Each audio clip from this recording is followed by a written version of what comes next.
So yung mga ka-hunter, meron pa tayo isang napulot dito. Ayan o. Sira ang hélice niya. Tapos kung mapapansin niyo yung pindutan, ayan, nakabaon. So try muna natin itong baklasin sa ilalim para tingnan natin kung bakit namakat to. Okay?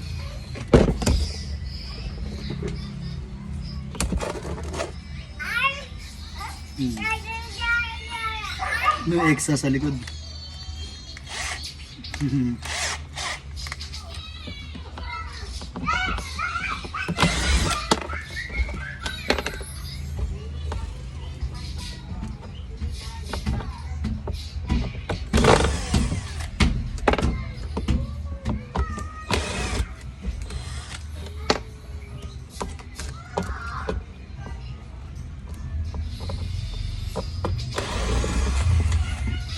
Yan. Tanggalin natin yung apat na tornilyo. So, tingnan natin. Ay, ito pa pala. Meron pa pala sa gitna. Okay. So, ayan. Buksan na natin yung loob. Ayan. Ayan yung loob niya. Okay. Ayan yung loob. Okay. Tingnan natin. Baklasin natin yung dalawang tornilyo.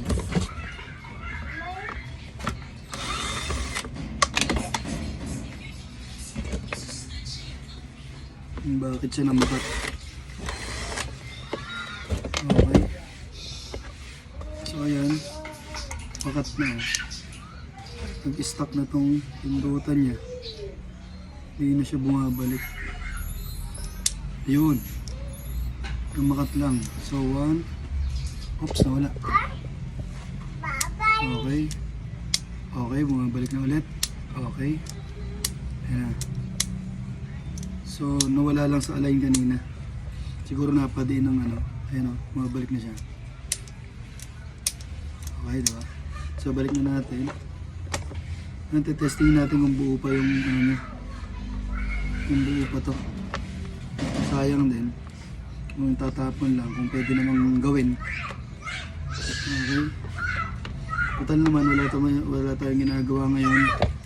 Dahil, inaantay pa natin yung boss ko na magpaayos dun sa bahay niya. Okay. So ayan, hindi muna natin ito sasarang ilalim. Testing muna natin. Gamit tayong tester. Continuity. Kung meron siyang reading. Kung natin may reading. Pindutin ko yung number 1. So wala yung 1. So baka baliktad.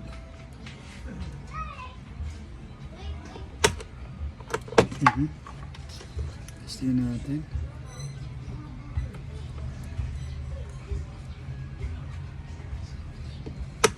Wala yung 1, wala yung 2, wala yung 3. So pwede. Oops. Testin natin ulit. 1, 2. Ayun, meron yung 2. Maandar yung 2. Ayan, may reading yung number 2. Tapos yung number 3 na may reading. So yung 1 lang niya nagloloko. Oh yeah, may reading na rin. May reading na rin number 1. So baka naglulos lang. Okay. Baka naglulos lang, baka may natanggal na hinang. Pero mukhang okay naman. So ngayon after nyan, testing natin yung saksak. Kung anong nangyayari. Kasi may reading naman siya.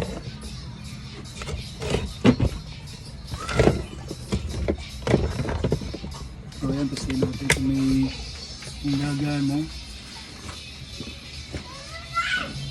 Okay. Gamit lang tayo ng extension para kung pumutok. Okay, nakasaksak na. Ayan na, nakasaksak na. Number 1 natin. Okay, ikot. Kaya lang makalampag. Dahil makalampag siya dahil bakit? Bakit siya makalampag? Dahil yata sa pinapatuwang ko. Ayan. Okay. Dahil sa kanyang LC. So papalitan lang natin ito ng LC. Tanggalin muna natin ito kaya siya makalampag. Okay, di ba? At least tinapon na, mapapakinabangan pa natin. Ayan, testing natin na walang LC. Ayan. Di ba? Kaya kayo, huwag kayong basta-basta ng tapon. Ayan. Oh, umiikot, gumagana. Magkano isang electric pan yan? 500. LC lang katapat, tapos inayos lang natin pindutan, di ba? Okay. Ayos. Ngayon, lagyan lang natin siya ng langis para maganda ang ikot niya. Tanggalin muna natin saksak. Meron na tayong electric fan. So, meron ako dun na isang... lagyan nyo lang dito ng langis. Pero yung ano naman niya is maganda naman ang ikot, kaya walang problema. Buo pa rin ang busing. Ngayon, wait nyo ako, kukunin ko isang LC sa itaas. Okay?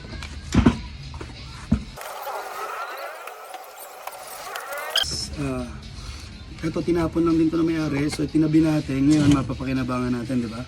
Kaya ako, hindi kasi ako basta-basta tapon ng gamit. Okay? Yan. Yung mga napapansin ko pwede pang pakinabangan, itinatabi natin yan. Just in case na, okay? Ngayon, the moment of truth, ay tinapon sa basurahan. Okay, hindi pa pala nagsaksak.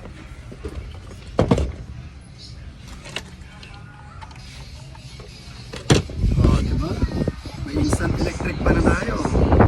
Magkano ang electric pan? 500.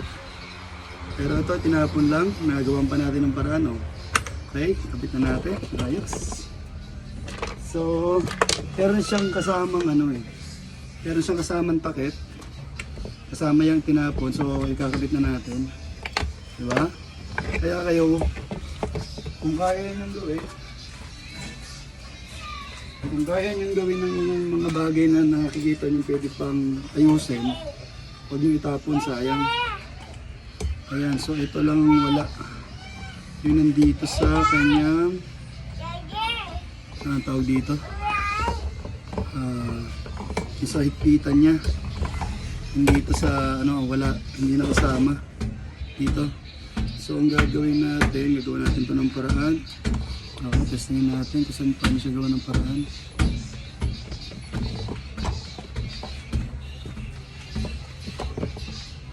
Okay, hanapan lang natin siya ng butas na pwedeng pagsuotan.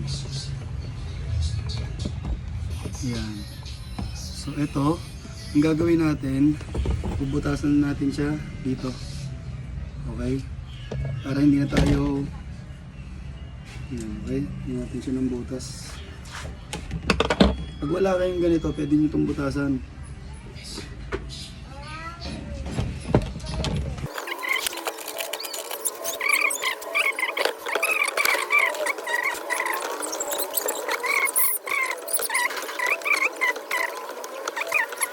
So, okay, isa, dalawa.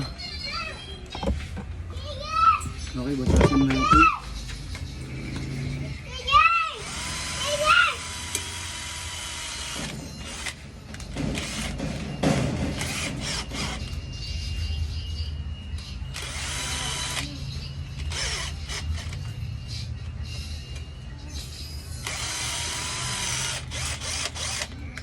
Medyo maluwag na.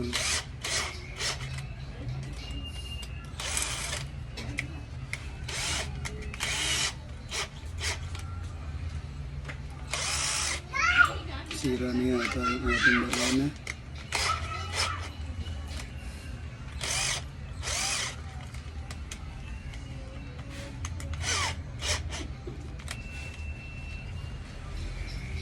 Try natin sa likod.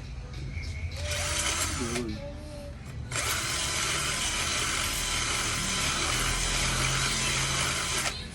Tapos yung isa pa.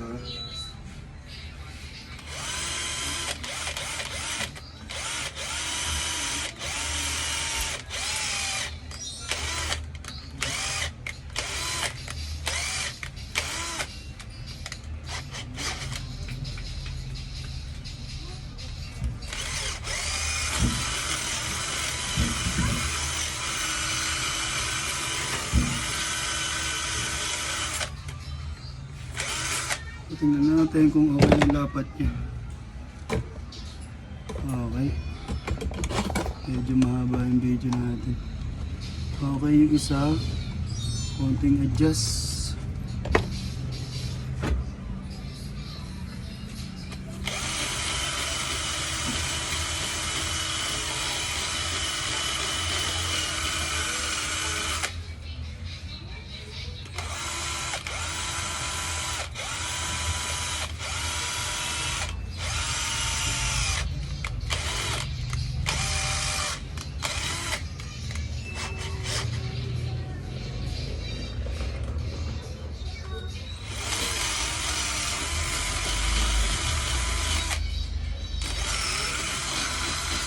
Okay.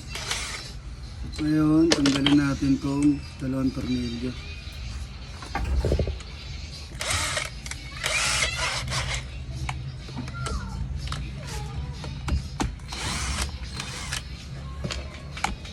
Pag wala kayong pangigpit dito, ito pwede nyo itong gawin. Pag wala kayo ng thread dito. Ayan. Lagyan nyo lang. Tapos, nasa na yun. Ito rin ang ikakabit yung tornilyo.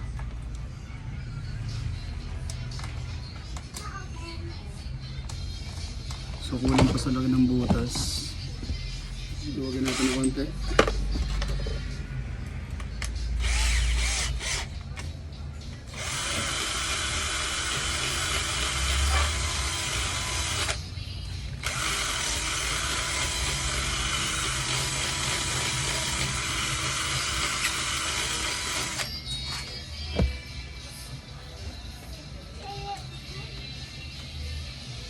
Okay, kasi na dito. Pero konting luwag pa.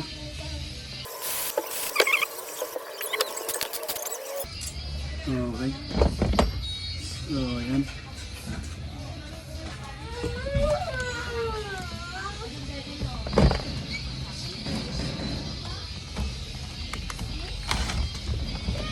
Kasi na.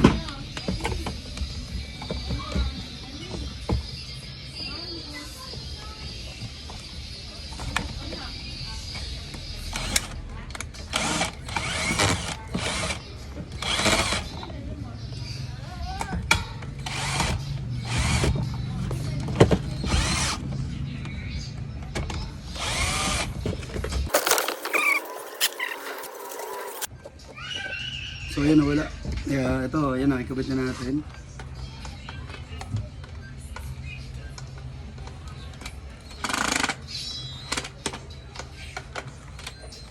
Ito, pwede nyo gawin to pag lost thread na rin yung ganito nyo. Ayan, sinama lang natin siya sa tornilyo. Hindi na matatanggal yan. Ayan. So ang gagawin natin, kapitin natin to.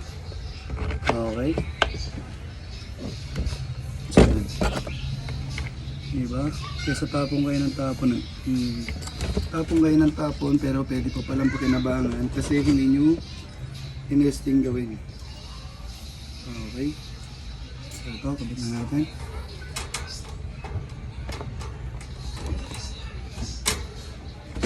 Yan.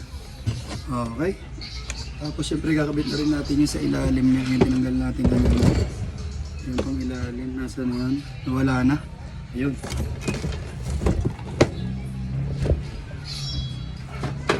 Okay, nasa. Kahoy yung pang ilalim niya, yung iba plastic eh. Iba talaga plastic. Hindi, hindi tao may ang binabanggit ko ha. Yung ibang gamit, hindi po tao.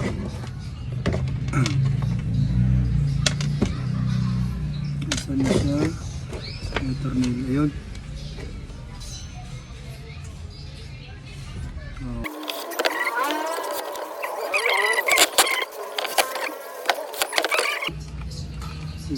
Saan natin? Okay. So ayan na. Gawa natin. Oops, medyo sumasabit niya lang. Saan siya sumasabit? Okay. So meron siya nakabali na sinasabitan.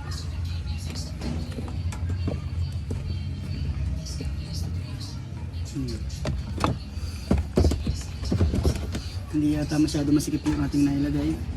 Pero okay na to, gumagana naman siya. sinasabit siya kasi baluktot na to. Ayan, tatuwid lang natin. Ayan. Nadaganan kasi to. Nilagay sa basurahan, kaya nayupi. Ayusin lang natin, ayan.